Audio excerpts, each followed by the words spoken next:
Okay, good morning, everyone, and welcome to this international Yom Limmud.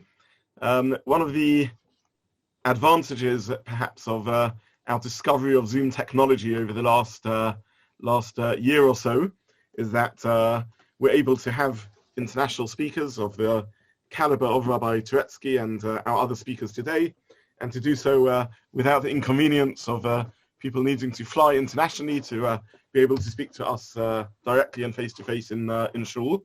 So we're really delighted and honored that we're able to host this international Yom Limmud, and for us to be able to prepare for Purim in the best possible way by hearing Torah and thoughts from great Rabbonim and Rebbitzins.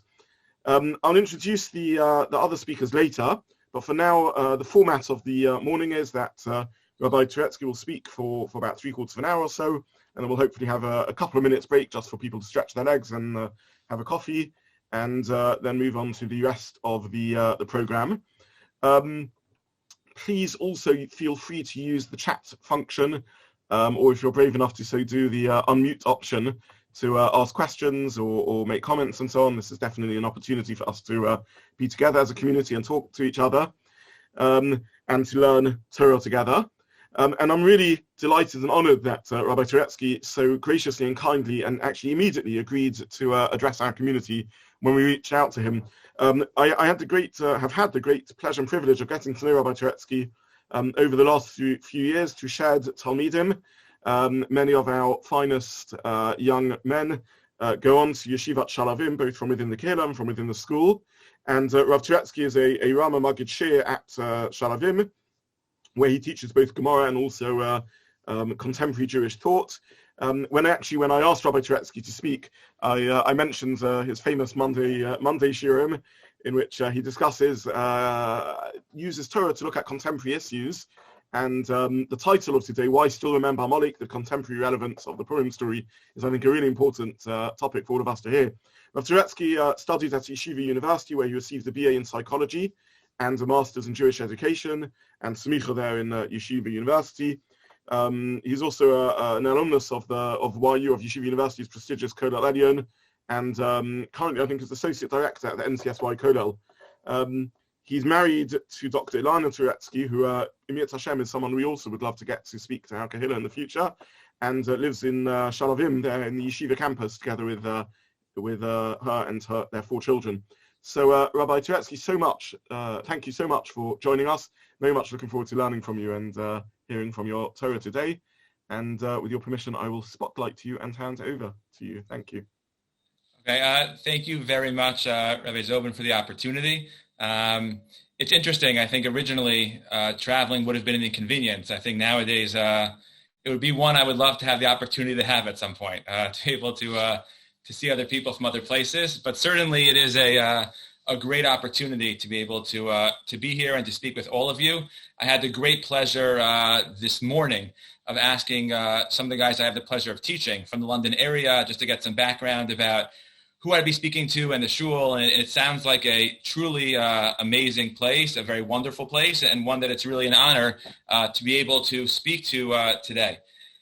So we're talking about a topic which I think is fascinating, and it's one, on the one hand, which seems to be not at all applicable or relevant nowadays.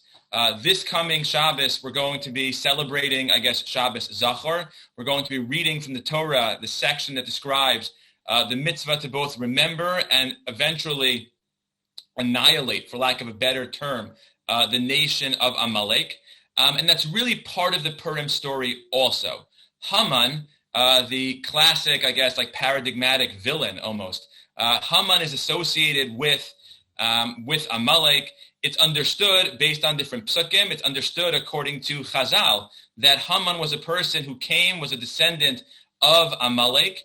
And there are even those who suggest that if you couldn't make it to Shul this coming Shabbos and you missed your Torah reading about Amalek, that hearing the story of the Megillah may also fulfill such an obligation, because the story of the Jewish people and their sort of interactions with Amalek is a story in many ways which is about the same concept of dealing with Amalek.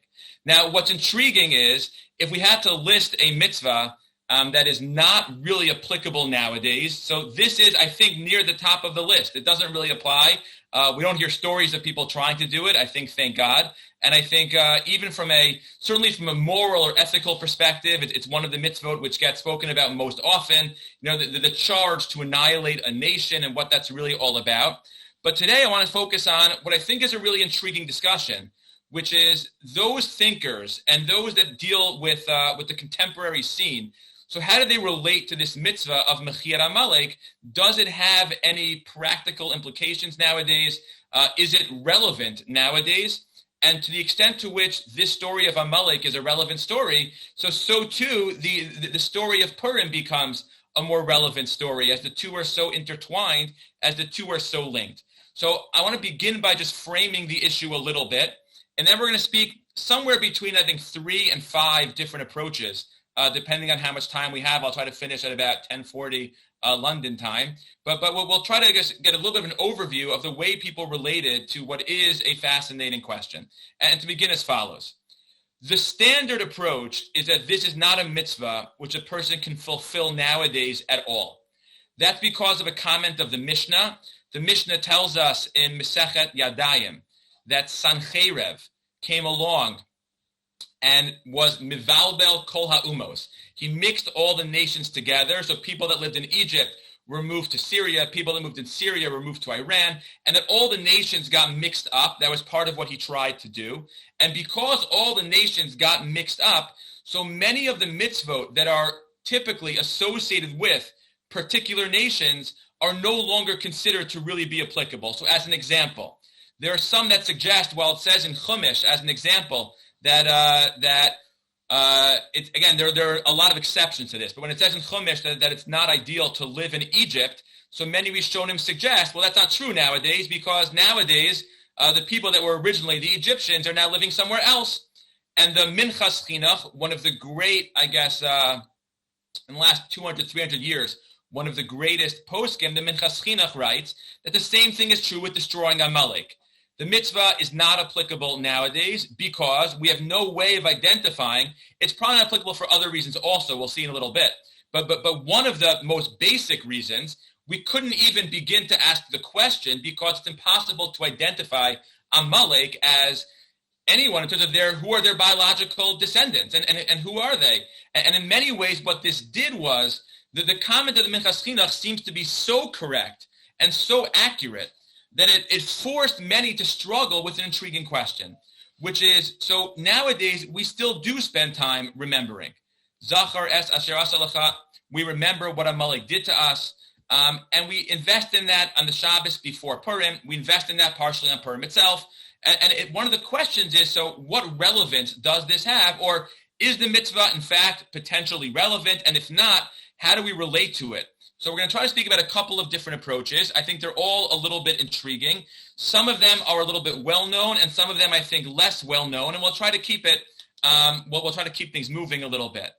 The first approach is a very wild one. It's a wild one that I think was more popular probably about 40, 50, 60, 70 years ago. But it is not one that I think you find in newer Sfarim the same way.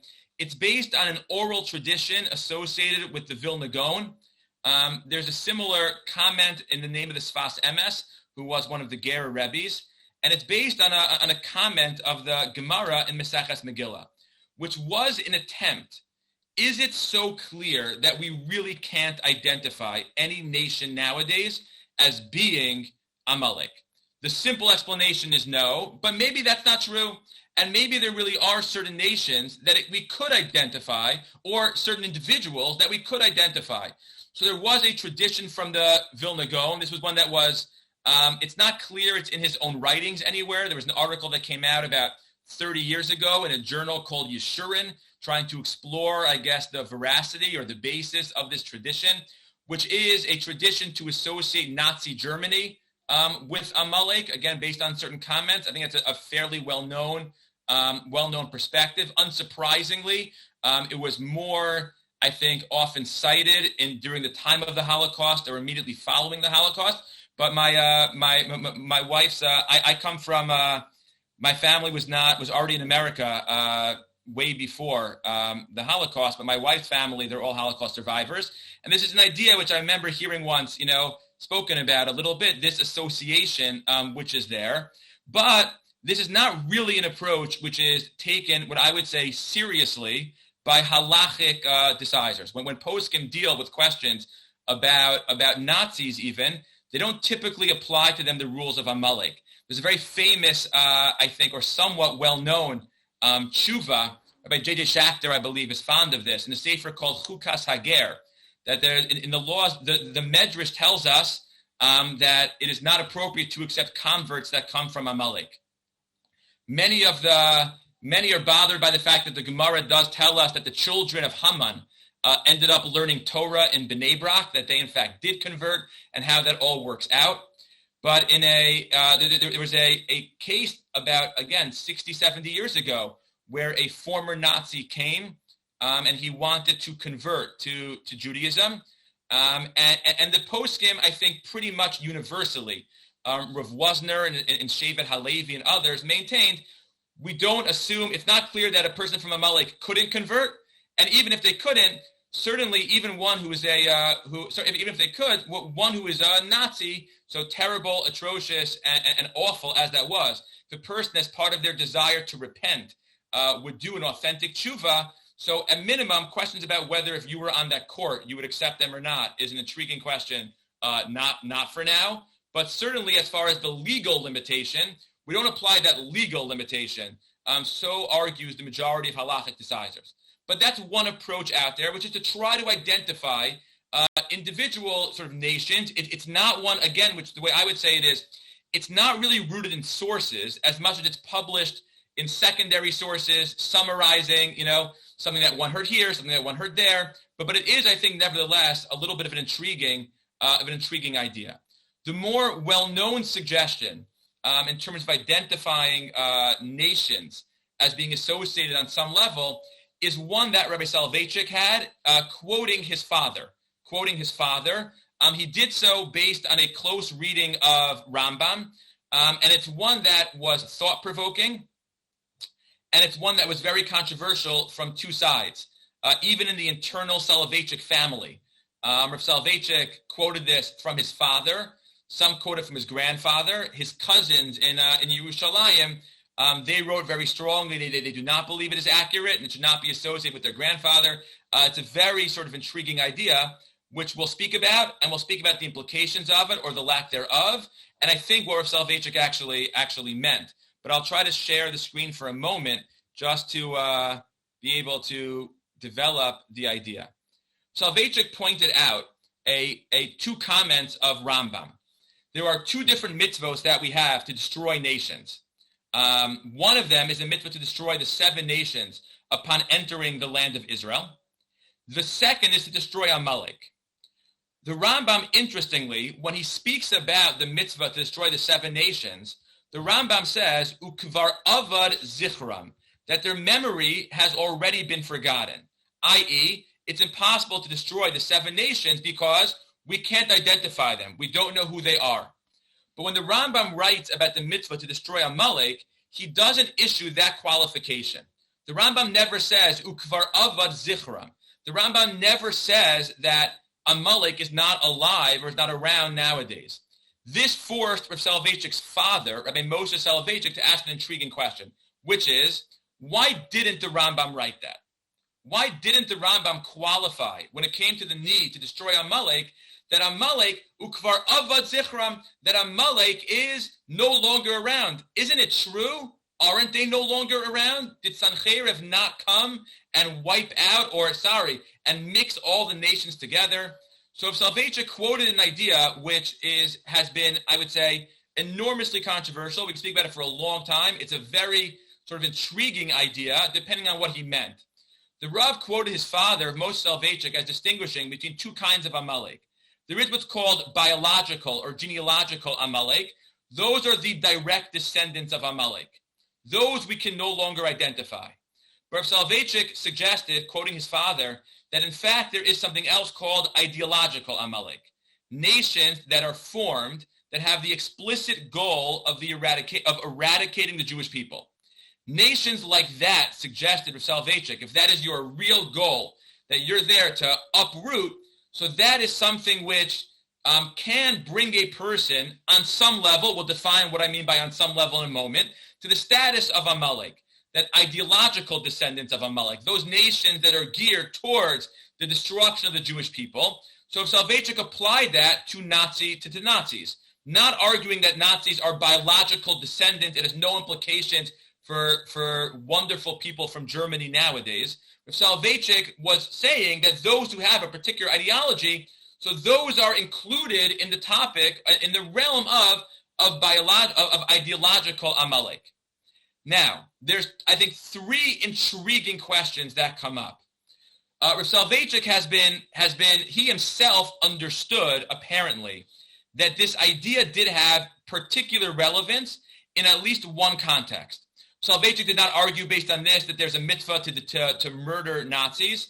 That, I think everyone agrees. There's no mitzvah to destroy physically nowadays. That the Gemara tells us requires a king in order to, one requires a king to be in control of the land of Israel. That we don't have.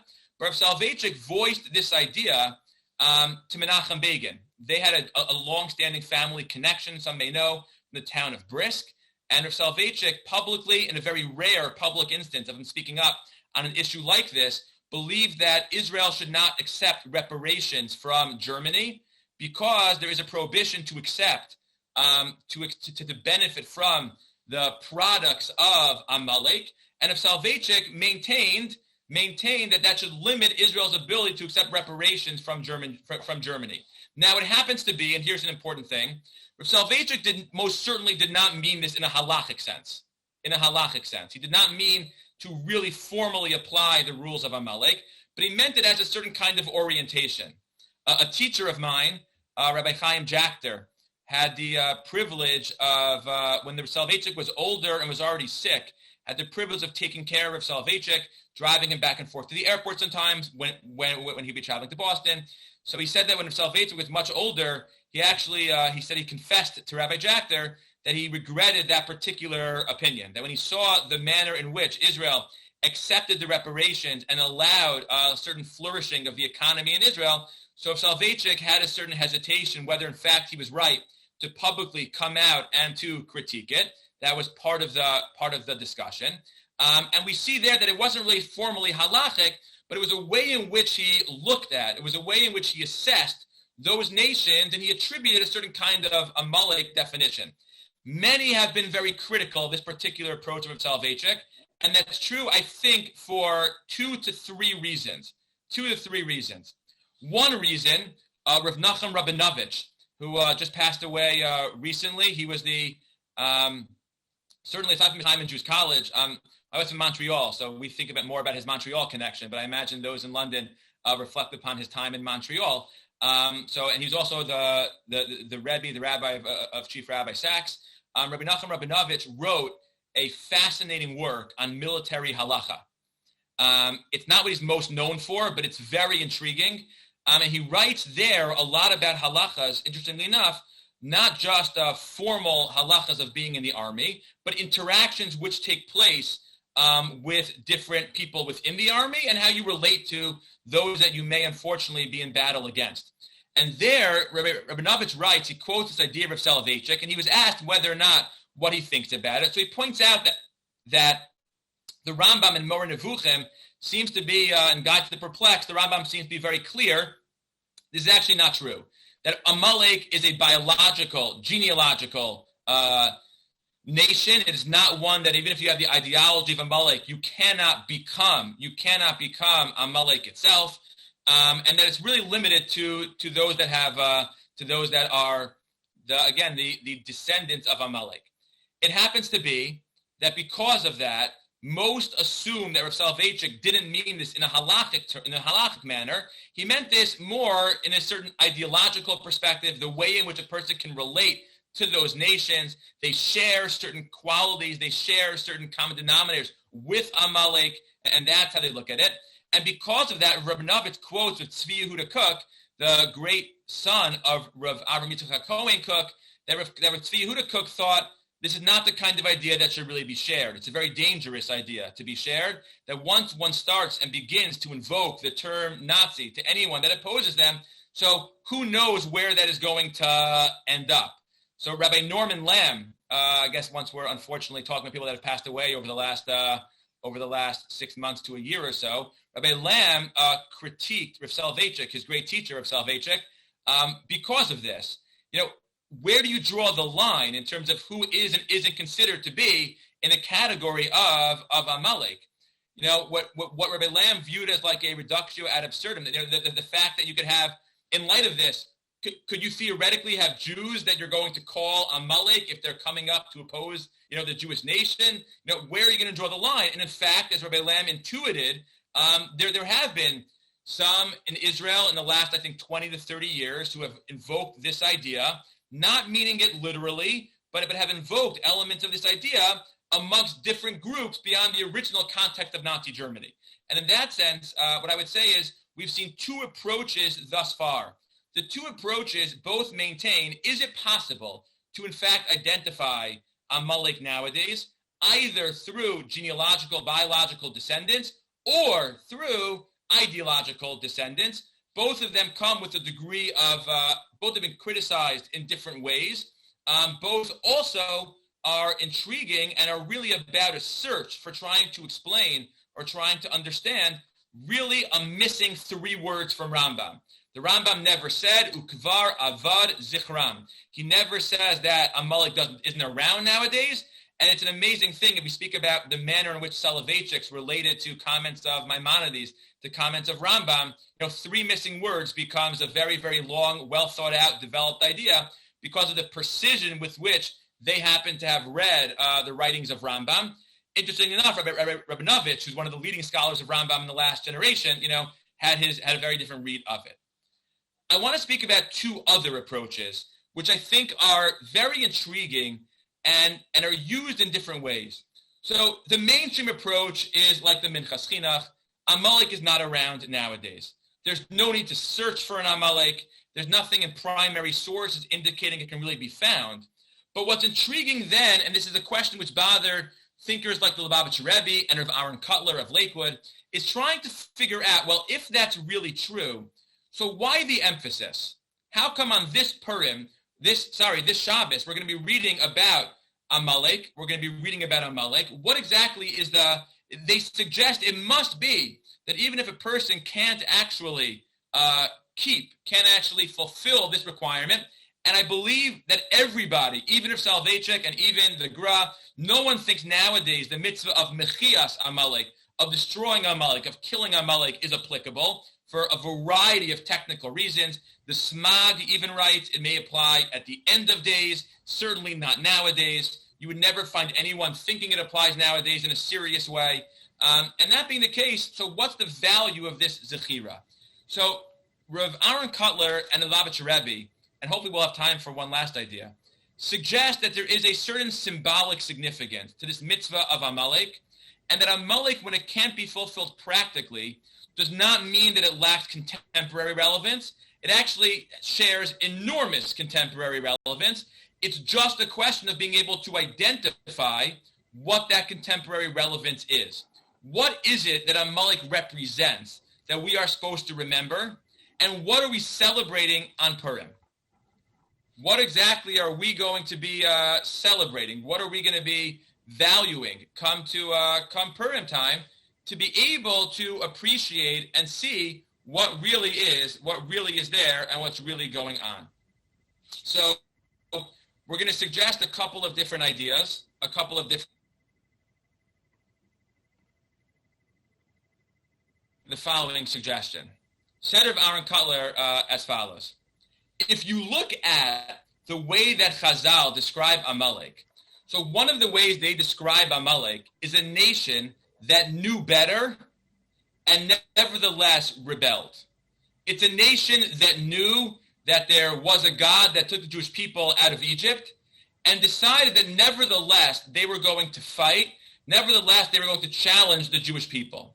In many ways, the Torah tells us, we're going to read it this Shabbos, Asher Karcha Baderech, that Amalek came, and the way that Rashi describes it, Amalek cooled us down. They cooled down the world. We were very excited. We were very capable. We were going in a certain direction. And Amalek cooled us down because we encountered those that were challenging the presence of the divine in the world. They were challenging the presence of the divine in the world. Suggests Rav Aaron Kotler, Amalek is not around nowadays, but the idea of Amalek still is present. By that he meant the fact that there are those that challenge the divine role in the unfolding of the human story. The fact that there are those that wonder and question the presence of the Ribbono Shel Olam, of God in our lives. That said of Aaron Kotler, Amalek introduced that in a very systematic and powerful way. To take something which appears to be clear and to question it. To take a recognition of God and to deny that in a very open, in a very challenging way.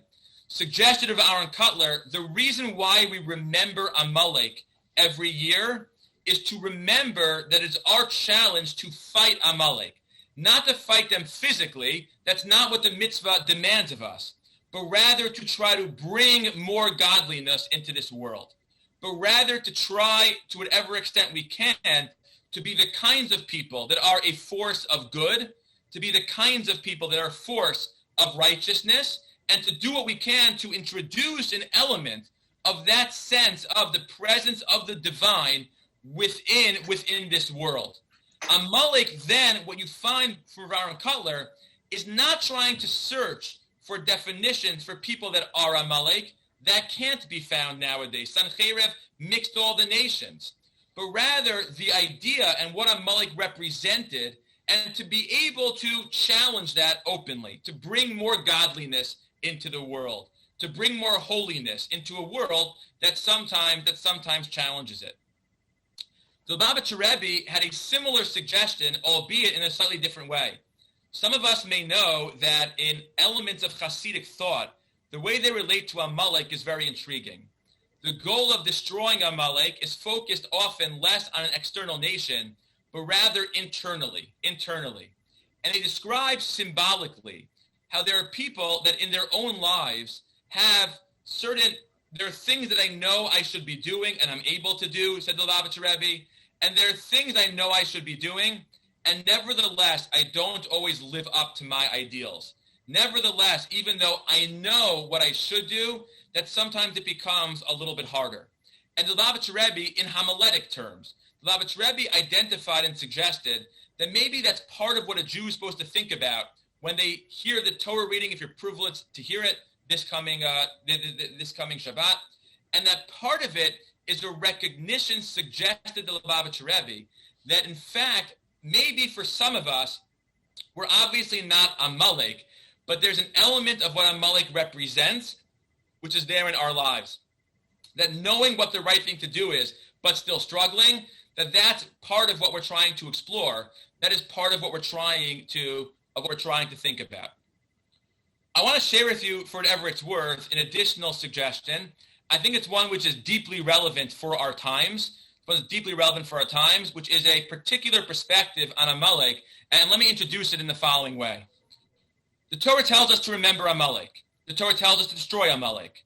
Those are not mitzvot that we're able to fulfill practically nowadays at all.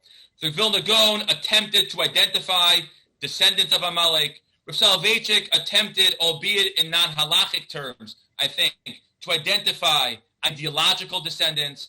And for Aaron Kotler and the Lubavitcher Rebbe, what they attempted to do in a certain sense was to make the mitzvah or the idea of Amalek relevant.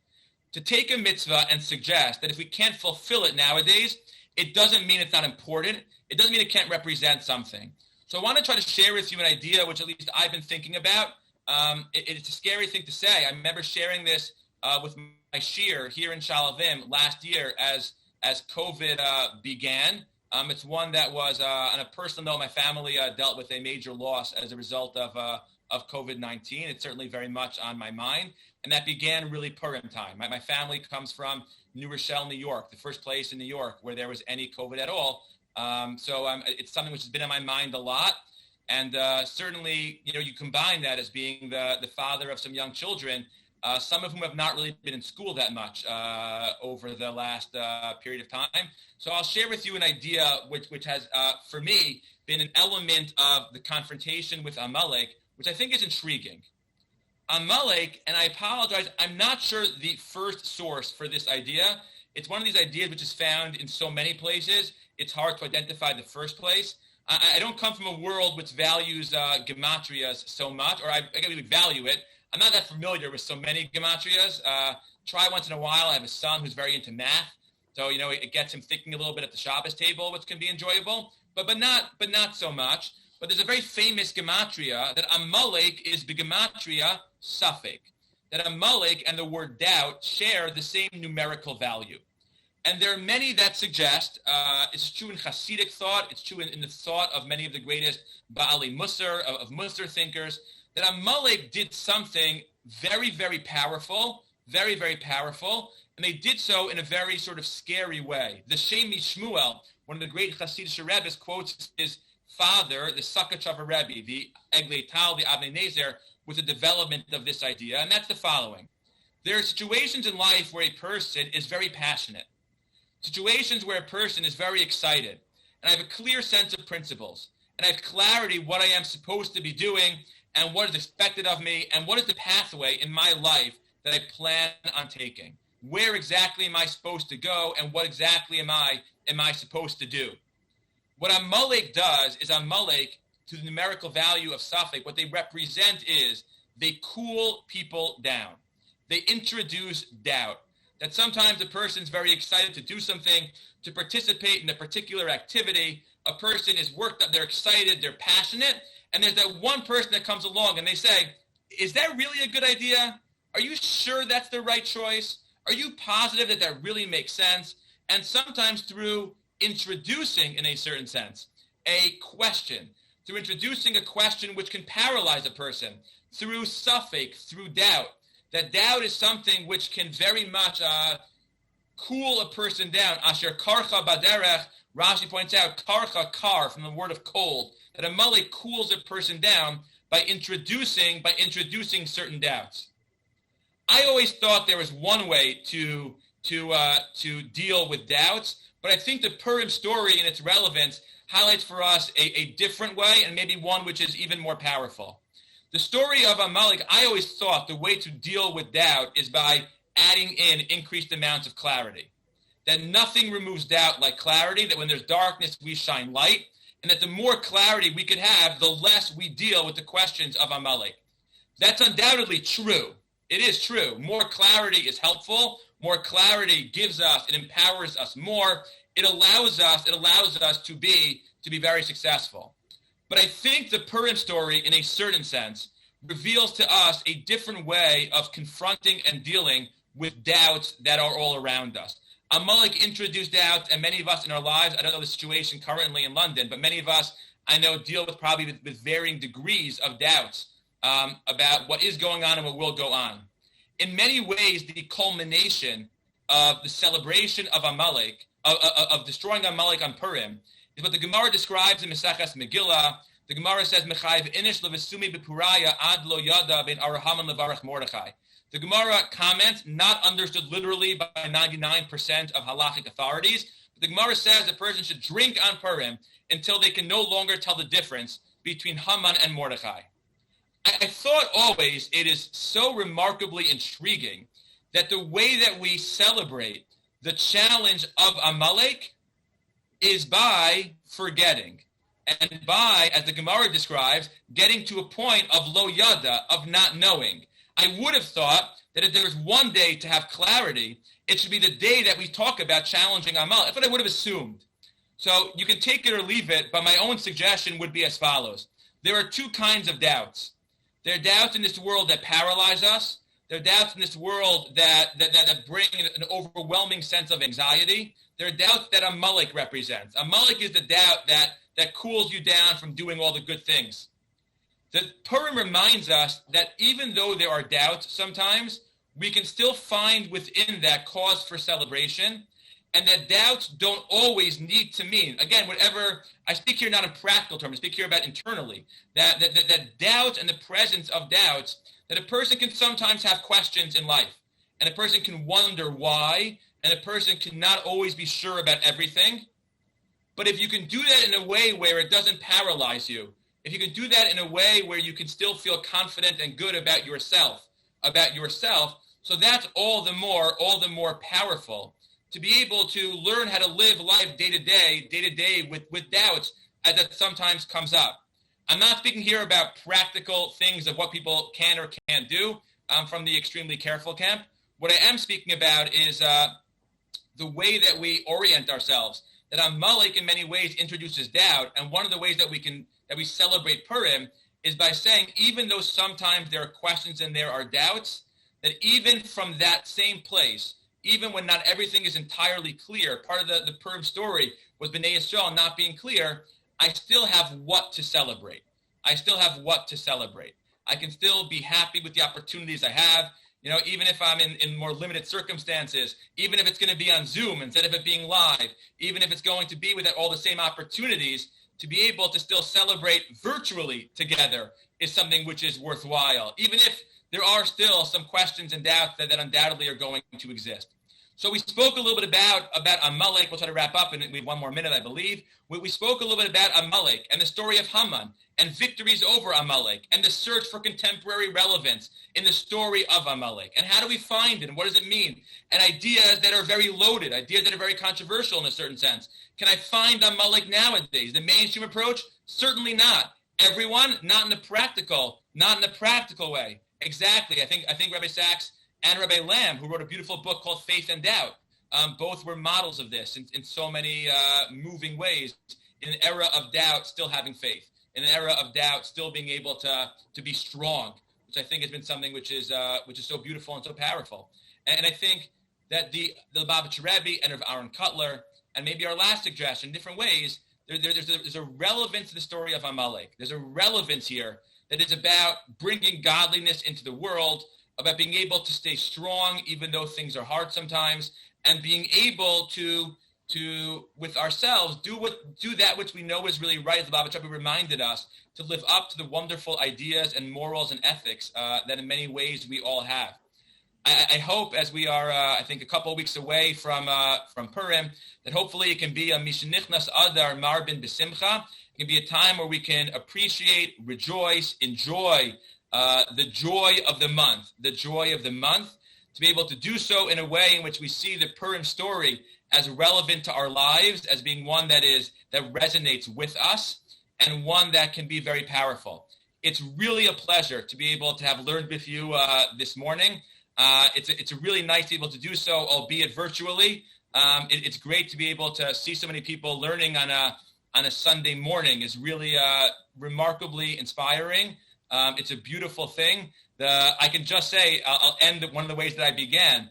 The people I've had the pleasure of teaching speak with such enormous pride about what goes on in your synagogue, in your shul. It is really a very beautiful thing, and it's a real pleasure, albeit from a distance, to participate in some small way with all the great things that Rabbi Zobin and everyone's doing there. It's an amazing opportunity, and thank you so much for the time. Thank you very much, Rabbi Turetsky, for both the insightful halachic analysis of the application of Amalek nowadays, and then the philosophical second part, and the words of encouragement in these challenging times, and with which you concluded. And personally, I very much enjoyed that. Really learned a lot from that. There's been a couple of questions coming through on the chat function to me directly, but please, would anyone who wishes to unmute themselves and make a comment, ask a question, feel free to do so. We have a few minutes for questions, and then there will be a couple of minute break to allow anyone who needs to do so to stretch their legs and get a quick tea or coffee, after which I'll introduce our next speaker. Someone here in the chat, though, has asked you, I'll open with the first question and then again hand over to anyone who wants to ask things via the chat or directly. Someone has asked for a little bit of an elaboration around something you touched upon, the prohibition or non-prohibition of accepting Goyim from Amalek. The Torah itself only speaks about Ammon and Moab, not Amalek. And if, as would seem to be the presumption, one can accept Goyim from the genealogical descendants of Amalek, doesn't this mean there's an inbuilt limitation on the mitzvah, and that even Amalek can do teshuvah, and as such, therefore, the mitzvah in a sense would be overridden? So I just wanted to hear how your thoughts about that. Okay, so I'll try to answer, I guess, relatively briefly. The Rambam himself never mentions that you cannot accept converts from Amalek. And in fact, he does mention other nations like Ammon and Moab, leading many to assume that the Rambam assumes more like the Gemara, which says that Haman's children were learning Torah and converted, and not like the Medrash, which limits it. Because of that, there are many that assume, and I think this is probably, the more standard approach, that one could accept converts, even from Amalek. That certainly seems to be Rambam's approach. I always thought that this is a limitation on the mitzvah to destroy Amalek. I always even found it surprising that all discussions about the morality and ethics, it wouldn't solve every problem, but it would certainly be an important qualification. If we knew that anyone from Amalek that wants to just come and convert is welcome to, so then they likely could. There's a long discussion about this in Rabbi Yosef Engel and the Tzitz Eliezer and the Shevet Halevi. Men discuss this question. But there are those who really suspect that Amalek could be accepted and that would be a limitation on it. Some try to minimize it a little bit, only if the person only subsequently is clarified to be from Amalek, then he could convert. But there's certainly the simple reading of Rambam is that there'd be no problem whatsoever with someone from Amalek coming and converting. Thank you very much. There's another question here in the chat, but actually maybe I'll just pause if anyone wants to ask anything live.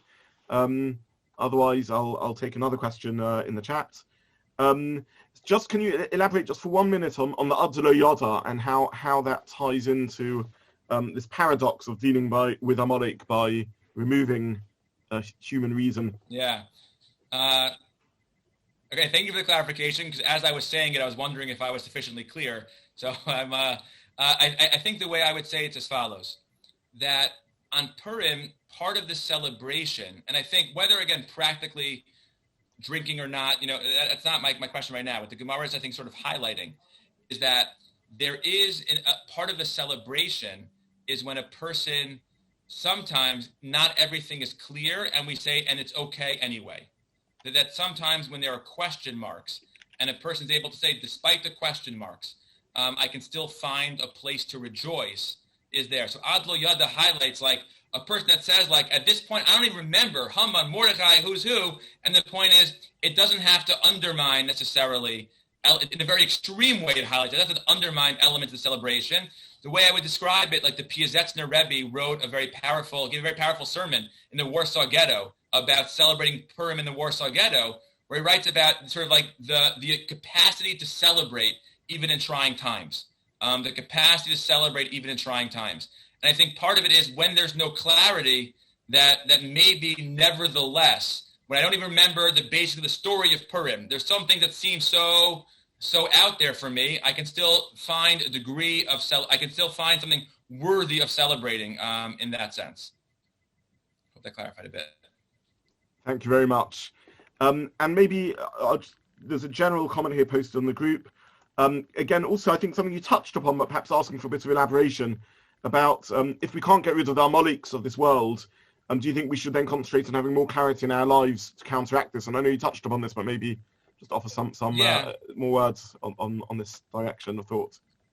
Yeah, so the way I would describe it is in many ways, I think, what Rabbi Lamb wrote in Elements of Faith and Doubt, and there's the 3-day age, Chilak of Weinberg wrote in a different context, which is I think we try to clarify all that we could clarify, and we try to live with all that we can't clarify. And I think whatever a person can clarify to counteract Amalek is a wonderful thing. And that's what we want to try to do, is to gain more insight, more knowledge, more information, and to know all that we can know in the clearest way possible. But when a person happens to confront sometimes a doubt here or a question there, so then there's, again, someone putting it for every second, the courage to continue to have faith and the courage to continue to act despite, not only because. And I think that's where there's a certain source of of strength which can come when people sometimes, have questions, is being able to, I clarify everything I can, and then there are the things that I can't clarify. And things I can't clarify, I think the Torah gives us a lot of insight how we manage anyway, even when not everything is entirely as clear as we may ideally like. Thank you. Thank you very much for this session. Thank you for the Torah you shared and for the chizuk you gave us all. Really appreciate you joining us, and looking forward to being able also to hear from you and learn from your Torah when we are back to face-to-face encounters. And I wish you a Purim Sameach. Thank you so We'll have much. a 2-minute break for everyone to stretch their legs, but please stay online. Our next speaker, Rabbi Shimon Isaacson, Rosh Hashiva of Shiurim of Aseret Zion, a Talmud Chacham and a fascinating speaker. So please make sure you're back in 2.5 minutes to be able to hear the next part of this morning. Thank you again so much, Rabbi Turetsky. Thank you. I really appreciate it.